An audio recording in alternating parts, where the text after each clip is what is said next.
नवरात्र का 8वां दिन अष्टमोध्याय। मैं अरिमा आदि सिद्धिमयी किरणों से आवृत भवानी का ध्यान करता हूँ। उनके शरीर का रंग लाल है, नेत्रों में करुणा लहरा रही है तथा हाथों में पास, अंकुश, बाण और धनुष शोभा पाते हैं।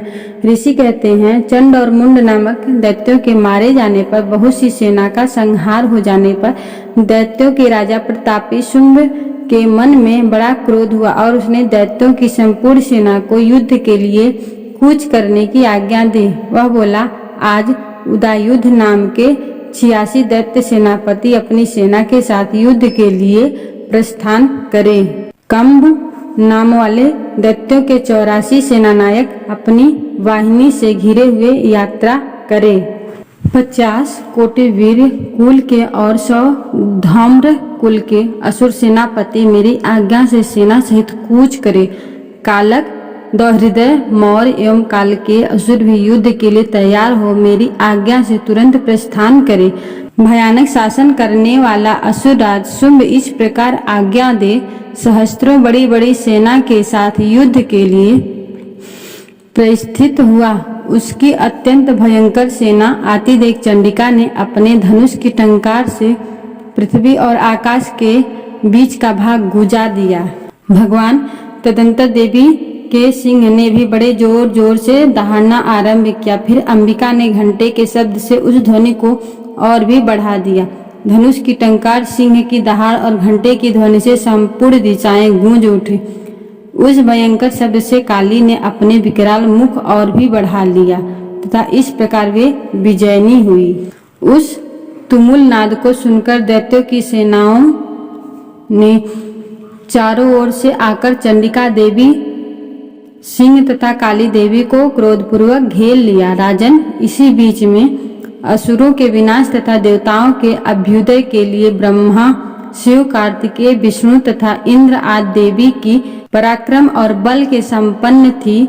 उनके शरीर से निकलकर उन्हीं के रूप में चंडिका देवी के पास गई। जिस देवी का जैसा रूप, जैसी वेश भूषा और जैसा वाहन है, ठीक वैसे ही साधनों से संपन्न हो, उसकी शक्ति असुरों से युद्ध करने के लिए आई। सबसे पहले हंसयुक्त विमान पर बैठी हुई अक्षसूत्र और कमंडलों से सुशोभित ब्रह्मा जी की शक्ति उपस्थित हुई, जिसे ब्रह्माणी कहते हैं। महादेव जी की शक्ति वृषभ पर आरूढ़ हो, हाथों में श्रेष्ठ त्रिशूल धारण किए, महानाग का कंकड़ पहने, मस्तक में चंद्र रेखा से विभूषित हो वहां आ पहुंची। कार्तिकेय जी की शक्ति रूप जगदम्बिका उन्हीं का रूप धारण किए श्रेष्ठ मयूर पर आरूढ़ हो, हाथ में शक्ति लिए दैत्यों से युद्ध करने के लिए आई। इसी प्रकार भगवान विष्णु की शक्ति गरुड़ पर विराजमान हो, शंख, चक्र, गदा, सारंग, धनुष तथा खड्ग हाथ में लिए वहां आई। अनुपम यज्ञवराह का रूप धारण करने वाले श्री हरि जी की जो शक्ति है, वह भी बराह शरीर धारण करके वहां उपस्थित हुई। शक्ति भी नरसिंह के समान शरीर धारण करके वहां आई। उसकी गर्दन के बालों के झटके से आकाश के तारे बिखर पड़ते। इसी प्रकार इंद्र की शक्ति वज्र हाथ में लिए गजराज ऐरावत बैठकर आई। उसके भी सहस्त्र नेत्र थे। इंद्र का जैसा रूप है वैसी ही उसका भी था। तदंतर उन देवी शक्तियों से घिरे हुए महादेव जी ने चंडिका से कहा, मेरी प्रसन्नता के लिए तुम शीघ्र इन असुरों का संहार करो। तब देवी के शरीर से अत्यंत भयानक और परम उग्र चंडिका शक्ति प्रकट हुई, जो सैकड़ों गिदड़ियों की भांति आवाज करने वाले थे। उस अपराजिता देवी ने धूमिल जटा वाले महादेव जी से कहा, भगवान, आप शुंभ निशुंभ के पास दूत बनकर जाइए और उन दैत्य और उन अत्यंत गर्वीले दानव शुंभ एवं निशुंभ दोनों से कहिए, साथ ही उनके अतिरिक्त भी जो दानव युद्ध के लिए वहां उपस्थित हों, उनको भी यह संदेश दीजिए, दैत्य, यदि तुम जीवित रहना चाहते हो तो पाताल लोक को लौट जाओ। इंद्र को त्रिलोकी का राज्य मिल जाए और देवता यज्ञ भाग का उपभोग करे। यदि बल के घमंड में आकर तुम युद्ध की अभिलाषा रखते हो तो आओ, मेरी सीमाएं तुम्हारे लिए कच्चे मांस से तुरंत तृप्त हो जाएंगी। चूंकि उस देवी ने भगवान शिव को दूत के कार्य में नियुक्त किया था, इसके लिए वह शिवदूती के नाम से संसार में विख्यात हुई। वे महादैत्य भी भगवान शिव के मुंह से देवी के वचन सुनकर क्रोध में भर गए और जहां कात्यायनी विराजमान थी उस ओर बढ़े। तदंतर वे दैत्य अमरस में भरकर पहले ही देवी के ऊपर बाण, शक्ति और रिष्ट आदि अस्त्रों की वृष्टि करने लगे। तब देवी ने खेल खेल में ही धनुष की टंकार और उसे छोड़े हुए बड़े बड़े बाणों द्वारा दैत्यों के चलाए हुए बाण, शूल, शक्ति और फरसों को काट डाला। फिर काली उनके आगे होकर शत्रुओं को शूल के प्रहार से विदड़ करने लगी और खटवांग से उनका कचूमन निकालते हुए रणभूमि में विचरने लगी। ब्रह्माणी भी जिस समय जिस ओर दौड़ती उसी ओर अपने कमंडल का जल छिड़ककर शत्रुओं की ओज और पराक्रम को नष्ट कर देती थी। माहेश्वरी त्रिशूल से तथा वैष्णवी ने चक्र से और अत्यंत क्रोध में भरी हुई कार्तिकेय की शक्ति ने शक्ति से दैत्यों का संहार आरंभ किया। इंद्र शक्ति के वज्र से विदड़ हो सैकड़ों दैत्य दानव रक्त की धारा बहाते हुए पृथ्वी पर सो गए।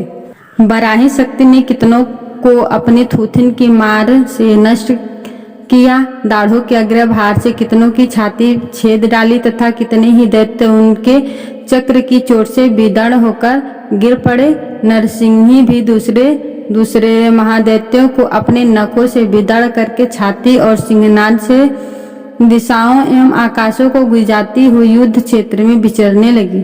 कितनी ही असुर शिवदूती के प्रचंड अट्टहास से अत्यंत भयभीत हो पृथ्वी पर गिर पड़े और गिरने पर उन्हें शिवदूती ने उस समय अपना ग्रास बना लिया। इस प्रकार क्रोध में भरे हुए मातृगणों को नाना प्रकार के उपायों से बड़े बड़े असुरों का मर्दन करते हुए देख दैत्य सैनिक भाग खड़े हुए। मातृगणों से पीड़ित दैत्यों को युद्ध से भागते देख रक्तबीज नाम की महादैत्य क्रोध में भरकर युद्ध करने के लिए आया। उसके शरीर से जब रक्त की बूंद पृथ्वी पर गिरती तब उसी समय शक्तिशाली एक दूसरा महादैत्य पृथ्वी पर पैदा हो जाता है। महासुर रक्तबीज हाथ में गदा लेकर इंद्र शक्ति के साथ युद्ध करने लगा। तब इंद्र ने अपने वज्र से रक्तबीज का मारा हुआ वज्र से घायल होने पर उसके शरीर से बहुत सा रक्त चूने लगा और उसे उसी के समान रूप तथा पराक्रम वाले योद्धा उत्पन्न होने लगे। उसके शरीर से रक्त की जितनी बूंदें गिरी उतने ही पुरुष उत्पन्न होते गए। वे सब रक्तबीज के समान ही वीर्यवान, बलवान तथा पराक्रमी थे। वे रक्त से उत्पन्न होने वाले पुरुष भी अत्यंत भयंकर अस्त्र शस्त्रों का प्रहार करते हुए वहां मातृगणों के साथ घोर युद्ध करने लगे। पुनः वज्र के प्रहार से जब उसका मस्तक घायल हुआ तब रक्त बहने लगा और उसे हजारों पुरुष उत्पन्न हो गए। वैष्णवी ने युद्ध में रक्तबीज पर चक्र का प्रहार किया तथा इंद्र ने उस दैत्य सेनापति को गदा से चोट पहुंचाई। वैष्णवी के चक्र से घायल होने पर उनके शरीर से जो रक्त बहा और उससे जो उसी के बराबर आकार वाले सहस्त्रों महादैत्य प्रकट हुए, उनके द्वारा संपूर्ण जगत व्याप्त हो गया। कौमारी ने शक्ति से, बाराही ने खड्ग से और महेश्वरी ने त्रिशूल से महादैत्य रक्तबीज को घायल किया। क्रोध में भरे हुए उस महादैत्य रक्तबीज ने जब गदा से सभी मातृ शक्तियों पर पृथक पृथक प्रहार किया। शक्ति और शूल आदि से अनेक बार घायल हो जाने पर उसके शरीर से रक्त की धारा पृथ्वी पर गिरी। उससे भी निश्चय ही सैकड़ों असुर उत्पन्न हुए। इस प्रकार उस महादैत्य के रक्त से प्रकट हुए असुरों द्वारा संपूर्ण जगत व्याप्त हो गया। इससे देवताओं को बड़ा भय हुआ। देवताओं को उदास देख चंडिका ने काली से शीघ्रतापूर्वक कहा, चामुंडे तुम अपने मुख और भी फैलाओ तथा मेरे शस्त्र पात्र से गिरने वाला रक्त बिंदुओं और उनके उत्पन्न होने वाले महादैत्यों को तुम अपने इस उताले मुख से खा जाओ। इस प्रकार रक्त से उत्पन्न होने वाले महादैत्यों का भक्षण करती हुई तुम रण में विचरती रहो। ऐसा करने से उस दैत्य का सारा रक्त क्षीण हो जाने पर वह स्वयं भी नष्ट हो जाएगा। उन भयंकर महादैत्यों को जब तुम खा जाओगे तब दूसरे नए दैत्य उत्पन्न नहीं हो सकेंगे। काली यूं कहकर चंडिका देवी ने शूल से रक्त बीज को मारा और काली ने अपने मुख में उसका रक्त ले लिया। तब उसने वहां चंडिका पर गदा से प्रहार किया, किंतु उस गदापात ने देवी को तनिक भी वेदना नहीं पहुंचाई। रक्त बीज के घायल शरीर से बहुत सा रक्त गिरा, किंतु ज्यों ही वह गिरा त्यों ही चामुंडा ने उसे अपने मुख में ले लिया। रक्त गिरने से काली के मुख में जो महादैत्य उत्पन्न हुए उन्हें भी वह चट कर गई और उसने रक्त बीज का रक्त भी पी लिया। तदंतर देवी ने रक्त बीज को, जिसका रक्त चामुंडा ने पी लिया था, वज्र, बाण, खड़ग तथा रिष्ट आदि से मार डाला। राजन, इस प्रकार शस्त्रों के समुदाय से आहत एवं रक्तहीन हुआ महादैत्य रक्त बीज पृथ्वी पर गिर पड़ा। नरेश्वर, इससे देवताओं को अनुपम हर्ष की प्राप्ति हुई और मातृगण उन असुरों के रक्तपान से मद से उद्भव सा होकर नृत्य करने लगे। 8वां अध्याय पूरा हुआ।